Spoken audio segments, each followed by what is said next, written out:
181 અભયમ મહિલા હેલ્પલાઇન દ્વારા તારીખ 23 જૂન 2025ના રોજ ભૂલા પડેલ એક મહિલાને સખી વન સ્ટોપ સેન્ટર પર આશ્રય માટે મોકલવામાં આવ્યા હતા।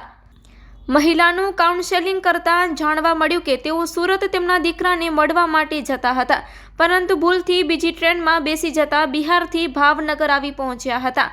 ઉમરાળા તાલુકાના ઇંગોરાણા રેલવે ફાટક પાસેથી કોઈ સેવાભાવી વ્યક્તિ દ્વારા ફોન કરવામાં આવ્યો કે એક ભૂલા પડેલ વૃદ્ધ મહિલા રેલવેના પાટા પાસે આટા મારતા જોવા મળ્યા છે, જેથી તેમની મદદ માટે 181ને બોલાવવામાં આવી હતી। સેવાભાવી વ્યક્તિ દ્વારા મહિલાનો વિડીયો ઉતારી રેલવે પોલીસ તેમજ સોશિયલ મીડિયાના વિવિધ ગ્રુપમાં મોકલી ભૂલા પડેલા મહિલાને મદદ કરવા જણાવ્યું હતું। મહિલાના દીકરાએ બિહારના રેલવે પોલીસ સ્ટેશનમાં તેમની માતા ગુમ થયા અંગેની ફરિયાદ નોંધાવી હતી, જેથી તેમની પાસે એ વિડીયો પહોંચતા તેમણે ઉમરાળાના સેવાભાવી વ્યક્તિનો કોન્ટેક્ટ કર્યો અને તેમની માતાને સુરક્ષિત જગ્યાએ રાખવા જણાવ્યું હતું। 181 દ્વારા વૃદ્ધ મહિલાને સખી વન સ્ટોપ સેન્ટર પર આશ્રય માટે મોકલવામાં આવ્યા હતા। મહિલાના દીકરાને તારીખ 27 જૂનના રોજ બિહારથી ભાવનગર બોલાવવામાં આવ્યા હતા।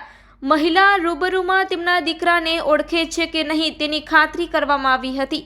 ત્યારબાદ તેમના દીકરાએ જણાવ્યું કે મારા માતા બિહારમાં અમારા ઘરે એકલા રહે છે અને અમારે સુરતમાં ધંધો હોવાથી હું મારા પરિવાર સાથે સુરત રહું છું।